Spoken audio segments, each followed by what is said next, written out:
نحمدہ ونصلی علی رسولہ الکریم اما بعد فاعوذ باللہ من الشیطان الرجیم بسم اللہ الرحمن الرحیم۔ ناظرین کرام، پروگرام تجلیات اسلام کے ساتھ خواجہ عاشق حسین حاضر خدمت ہے اور السلام علیکم ورحمۃ اللہ وبرکاتہ۔ برادران اسلام، دین اسلام محض دنیاوی ترقی اور عروج نہیں چاہتا،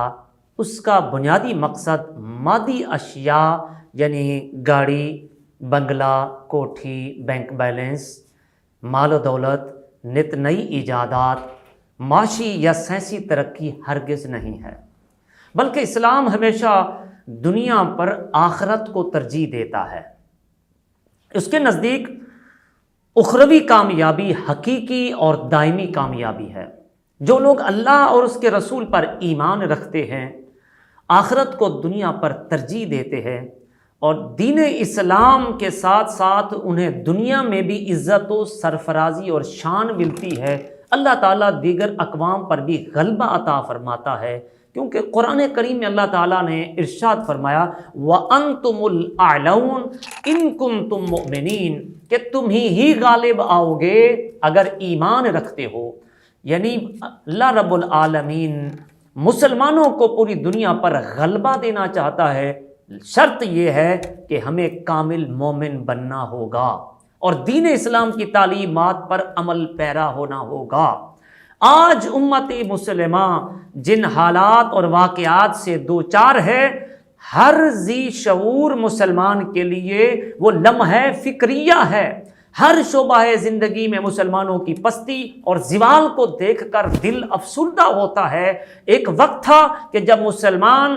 ان کی تہذیب اور ان کی ثقافت کو دیکھ کر دنیا رشک کرتی تھی، ان کی درسگاہیں علم و حکمت کے نور سے جگمگاتی تھی۔ کئی صدیوں تک ایک مضبوط قوم اور ایک فاتح قوم اور حکمران قوم کے طور پر دنیا کے سامنے انہوں نے حکمرانی کی، لیکن جو مسلمان قرآن و سنت سے دور ہوتے گئے، ذلت و رسوائی ان کا مقدر بنتی چلی گئی۔ رفتہ رفتہ فرائض اور واجبات میں کوتاہی برتنے کا سلسلہ عام ہوا اور پھر شفقت، محبت، اخوت، بھائی چارہ، باہمی جو ہم آہنگی تھی وہ بھی خاتمہ ہوتا گیا۔ ان کی جگہ پر نفرتوں اور قدورتوں نے ہر جگہ پر ڈیرے ڈال لیے۔ رنگ، نسل اور ذات پات کی بنیاد پر قتل اور غارت گری عام ہو گئے، آپس کے اختلافات اور جھگڑے عام ہو گئے۔ مسلم معاشروں میں پھر شراب، کباب جو ہے، ناچ گانے، سود خوری، جوا اور خیانت، وعدہ خلافی، ملاوٹ، دو نمبری، بد اخلاقی، بد تہذیبی کے جو ناسور تھے، انہوں نے آ کر رئی سے کسر بھی نکال دی، اور پھر سیاست وہ خلافت راشدہ کے بعد ہم مسلمانوں کا جو سیاسی نظام تھا وہ پہلے ہی پٹڑی سے اتر چکا تھا، لیکن بعد میں پھر ہمارے علماء کو ایک منظم پروپیگنڈا کے تحت سیاست سے الگ کر کے منبر و محراب تک محدود کر دیا گیا۔ کہا گیا کہ مولویوں کا کیا کام ہے سیاست میں؟ یہ حالانکہ اسلام کو اگر سیاست سے جدا کر دیا جائے تو جس طرح علامہ اقبال رحمۃ اللہ علیہ نے کہا تھا کہ جدا ہو کر دین سے سیاست تو رہ جاتی ہے چنگیزی، تو یعنی پھر اس چیز نے مسلمانوں کے خلاف دو دھاری تلوار کا کام کیا۔ نقصان یہ ہوا کہ امت مسلمہ روز بروز زوال کی گہرائیوں میں گرتی چلی گئی۔ اب صورت حال جو ہے، ہمیں کیا لاہ عمل اختیار کرنا چاہیے کہ امت مسلمہ کے نشاط ثانی کے لیے، اور کیا اقدامات جو ہے وہ ہمیں اٹھانے چاہیے؟ اس حوالے سے اگر ہم واقعی سنجیدہ ہیں اور چاہتے ہیں کہ مسلمان قوم اپنا کھویا ہوا مقام، اپنا وقار، اپنی عزت و شان دوبارہ حاصل کر لے، تو ہمیں ایک متفقہ لاہ عمل اپنا کر مضبوطی سے اس پر چلنا ہوگا۔ اس کے لیے چند ایک تجاویز جو امت مسلمہ کی نشاط ثانیہ کے لیے اہم ہیں اور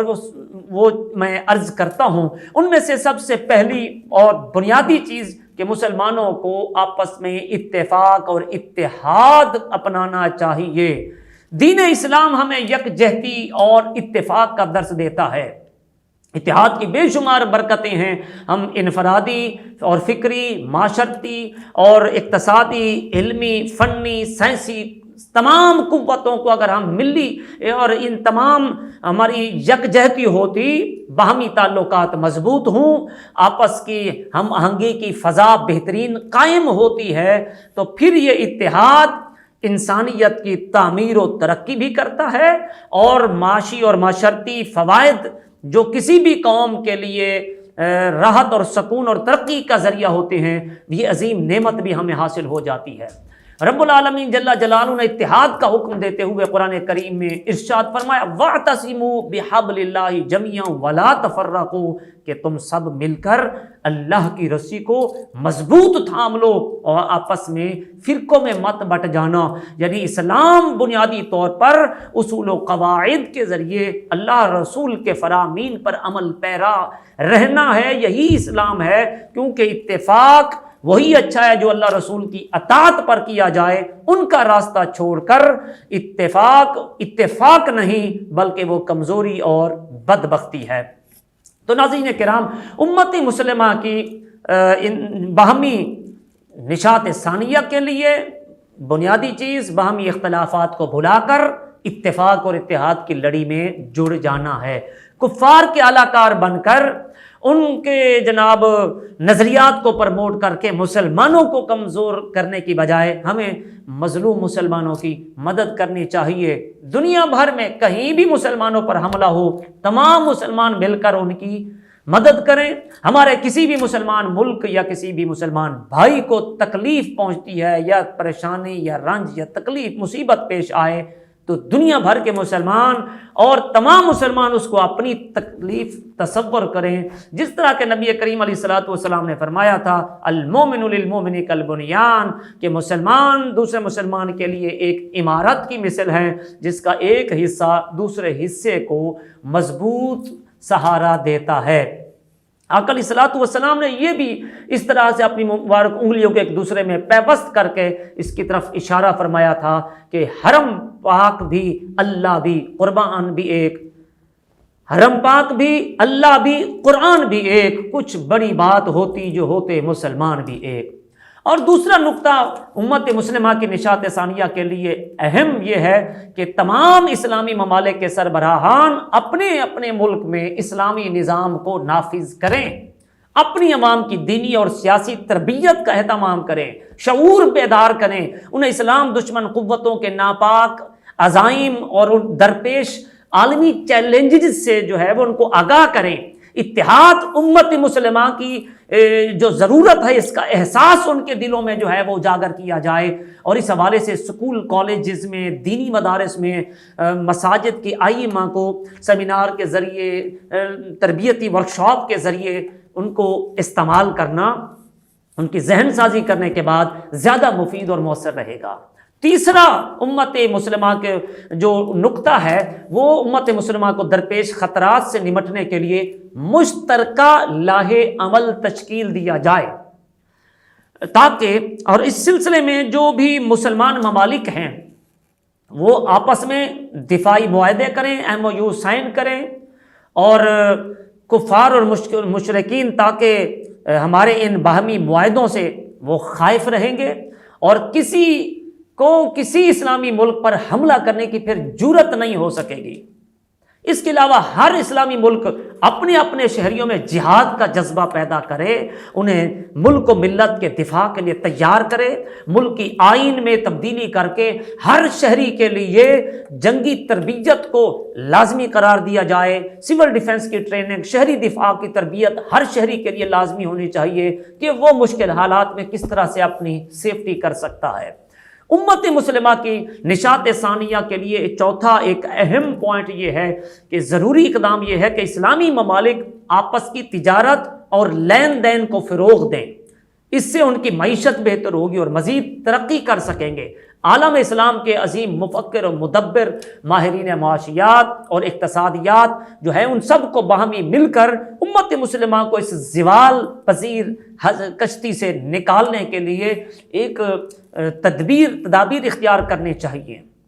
اعلیٰ حضرت عظیم البرکت رحمۃ اللہ تعالیٰ علیہ فرماتے ہیں کہ مسلمان اپنی قوم کے سوا کسی دوسرے سے کچھ نہ خریدے، وہ گھر کا نفع ہی ہو، چاہے وہ گھر ہو یا اپنی صنعت و حرفت کی چیز ہو، تو وہ ترقی دینے میں دوسری قوموں کے محتاج نہ رہیں بلکہ اپنی ہی چیزوں کو پروموٹ کریں۔ یعنی مسلمانوں کو چاہیے کہ بجائے یورپ کنٹریز کے، آج جو میں کہتا ہوں کہ ہیضہ لگا ہوا ہے یہ KFC کا اور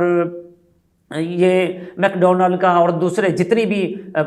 غیر مسلموں کی مصنوعات ہیں، ان کی بجائے ہمیں چاہیے کہ اپنی جو مصنوعات ہیں اور اپنی جو پروڈکٹس ہیں ان کو بڑھایا جائے۔ ایک تو حرام سے ہم بچے رہیں گے، حلال جو ہے وہ کھائیں گے، اور دوسرا اس کے ساتھ ساتھ یہ ہوگا کہ ان لوگوں کی معیشت جو ہے وہ بجائے ان کو سپورٹ کرنے کے ہماری مسلمانوں کی معیشت کو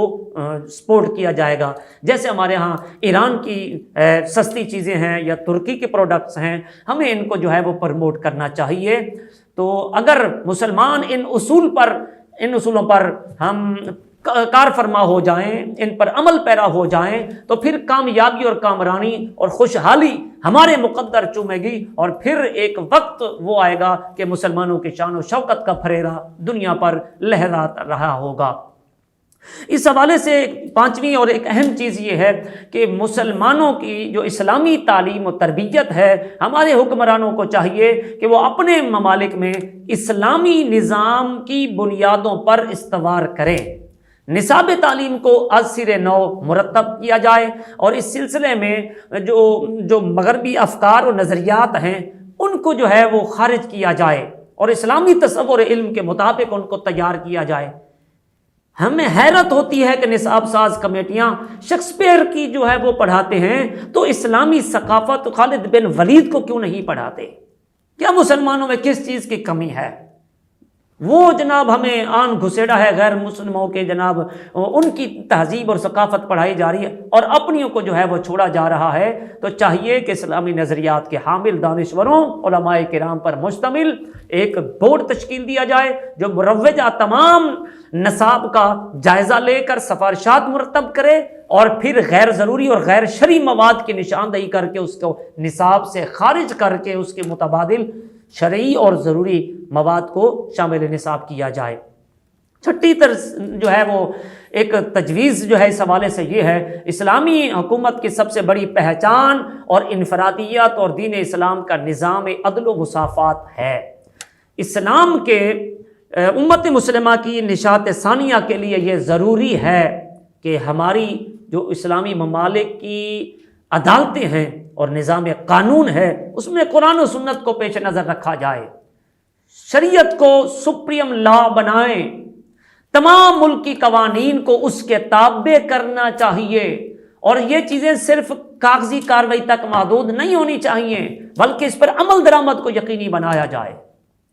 اور ساتویں تجویز یہ ہے کہ امت مسلمہ اس وقت تک اپنے قدموں پر کھڑی نہیں ہو سکتی جب تک کہ وہ دعوت و ارشاد کو اپنا اوڑھنا بچھوڑا نہ بنا لے، جب تک وہ تبلیغ